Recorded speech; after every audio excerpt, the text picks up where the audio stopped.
Episode की शुरुआत में निसान कहती है कि मम्मा पापा कहाँ हैं, वो तो अभी तक आए नहीं।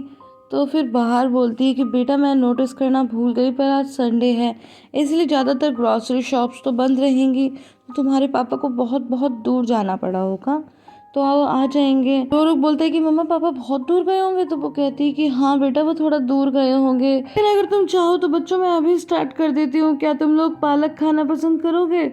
तो जिस पर दोनों बच्चे मना कर देते हैं। फिर बाहर बोलती है कि देखो बच्चों तुम ऐसे बैठकर वेट मत करो, तुम लोग जाकर कोई गेम खेल लो, फिर जब तुम्हारे पापा आएंगे तो फिर मैं बता दूंगी और हम साथ में बैठकर खाना खा लेंगे।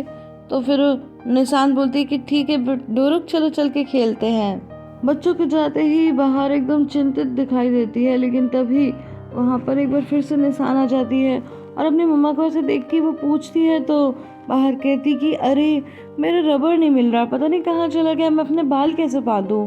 तो तभी निशान तुरंत ही अपनी छोटी सी रबड़ निकाल के दे देती है।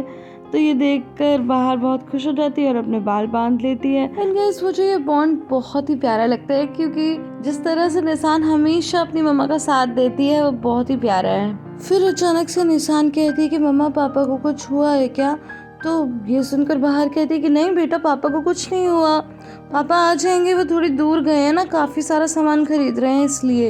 एंड गाइस यहाँ पर कहना चाहूँगी कि दिल से दिल को कनेक्शन होती है, इसलिए शायद निशान को पहले से ही महसूस हो रहा है कि उसके पापा के साथ शायद कुछ गलत हुआ है। और उसके बाद बाहर निशान को अपने गले से लगा लेती है। अब नेक्स्ट सीन में हम देखते हैं, इधर हम सार्प को देखते हैं जो अभी भी गाड़ी में फंसा हुआ है कि मिस्टर एम्बर और मिसेस हतीजे ज़ेदा के साथ घर आते हैं और यीडिल उनका वेलकम करती है। इसके बाद मिसेस हतीजे उससे पूछती है कि क्या शीरीन घर पे है, तो वो बोलती है कि नहीं और उसने मुझे बताया नहीं कि वो कहाँ जा रही है।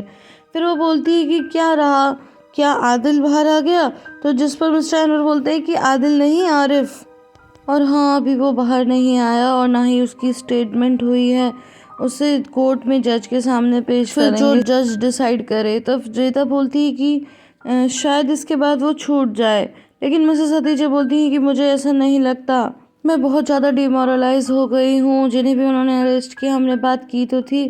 तो मिस्टर एनवर बोलते हैं कि वो सब तो ऐसे ही बातें बना रहे हैं, ऐसा कुछ नहीं है, देखना आरिफ जल्दी छूट जाएगा। लेकिन ज़ेदा बोलती है कि वहाँ पर एक आदमी बता रहा था कि वो 15 साल से जेल में है समाप्ति के केस में। मम्मा आपने भी तो सुना था ना। मिस्टर एनवर ज़ेदा को चिल्लाते हैं तो ज़ेदा बोलती है कि नहीं नहीं देखना वो कॉन्स्पिरेसी बना रहे हैं आरिफ के खिलाफ ताकि उसे अरेस्ट करके रख सके।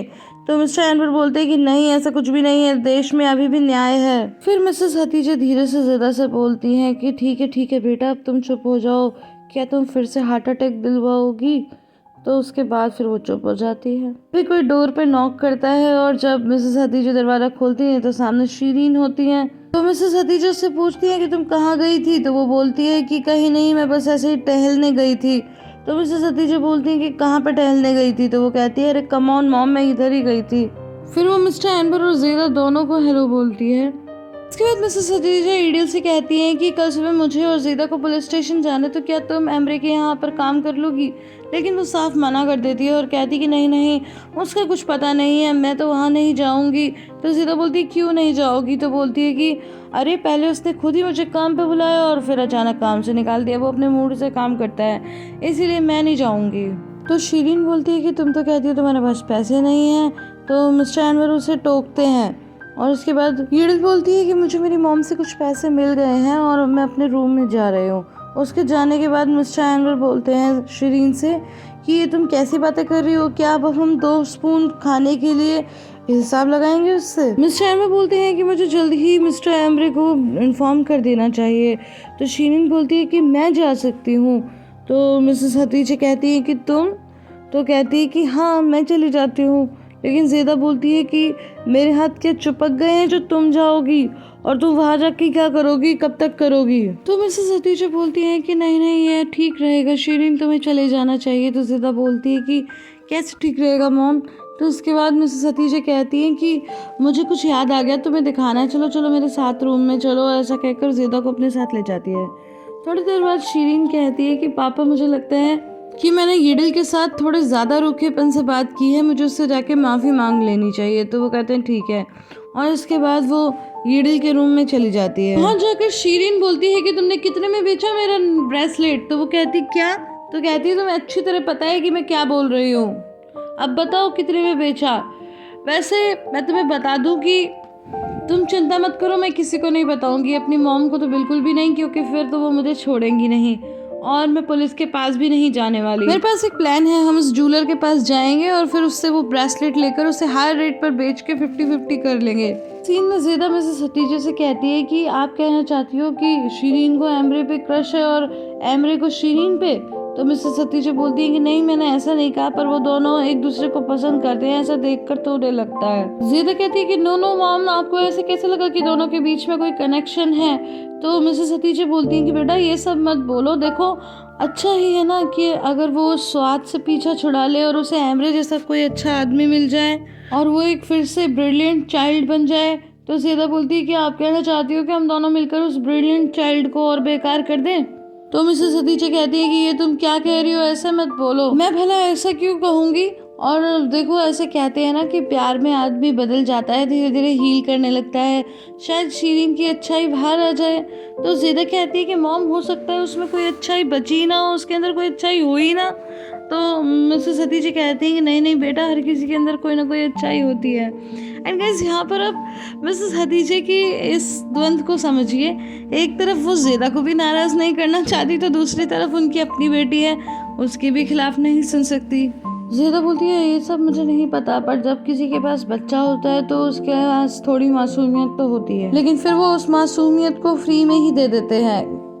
इसके बाद ज़ेदा रूम से बाहर आ जाती है और कहती है कि पापा मैं जा रही हूँ। तो मिस्टर एमर उठने लगते हैं, तो कहती है कि पापा आप परेशान मत हो। तो इसके बाद मिस्टर एमर कहते हैं कि हमने तो डिसाइड किया था कि हम डिनर साथ में करेंगे। तो ज़ेदा बोलती है कि नहीं नहीं पापा, अभी मेरा मूड नहीं है, मैं बस घर जाकर आराम करूंगी। मिस्टर एमर बोलते हैं कि बेटा तुम यही आराम कर लो, ये कोई तुम्हारे लिए नई जगह थोड़ी है। लेकिन ज़ेदा बोलती है कि नहीं नहीं पापा, अभी मेरा मन नहीं है। तो इतने में शीरीन वहाँ आ जाती है और कहती है अच्छा तो तुम जा रही हो, चलो बाय बाय। ये सुनकर ज़ेदा फिर से अंदर को आने लगती है। तो शीरीन बोलती है कि क्या तुम कुछ भूल गई हो? तो कहती है कि नहीं, बल्कि ना मैंने डिसाइड किया है कि मैं नहीं जाऊंगी और आज रात यहीं रुकूंगी। इसके बाद वो मिस्टर एनवर के पास बैठ जाती है। तो मिस्टर एनवर बोलते हैं कि बेटा क्या तुम नाराज हो, कुछ हतीजे ने कहा है तुमसे? तो वो कहती है कि नहीं नहीं पापा, मैं बिल्कुल ठीक हूँ। इतने में मिसेस हतीजे वहाँ आ जाती हैं और कहती हैं कि अब मैं डिनर बनाऊंगी। मिस्टर नज़ीर अपने आदमी से पूछते हैं कि और कितनी देर लगेगी हमें पहुँचने में? तो वो कहता है कि बस हम थोड़ी देर में पहुँचने ही वाले हैं सर।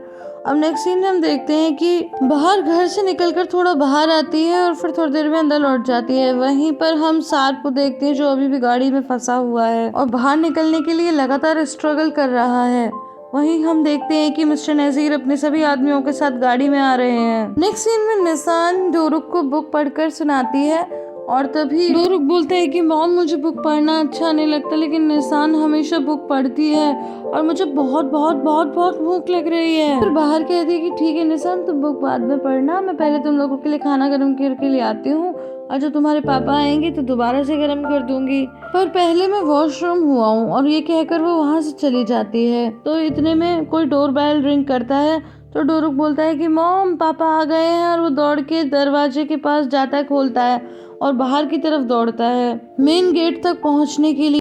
निशान उसे रोकती है, वो रुकता नहीं है, तो वो बाहर को आवाज देती है। लेकिन जैसे ही वो बाहर जाता है तो मिस्टर नज़ीर अपने सभी आदमियों के साथ वहाँ खड़े होते हैं। उन्हें वहाँ देखकर वो दौड़कर एक बार फिर से घर के अंदर जाता है और सीधा बाहर के पास पहुँचता है। और इससे पहले कि वो बाहर को कुछ भी बता पाता, उसके पीछे पीछे मिस्टर नज़ीर और उनके आदमी भी वहाँ आ जाते हैं। और बाहर तो डोरुक से पूछ ही रही थी कि क्या तुम्हारे पापा आए हैं? तो एकदम से मिस्टर नज़ीर कहते हैं कि मैं भी ये जानना चाहता हूँ कि सार्प कहाँ है। मिस्टर नज़ीर को देखकर डोरुक अपनी मॉम के पीछे छुप जाता है।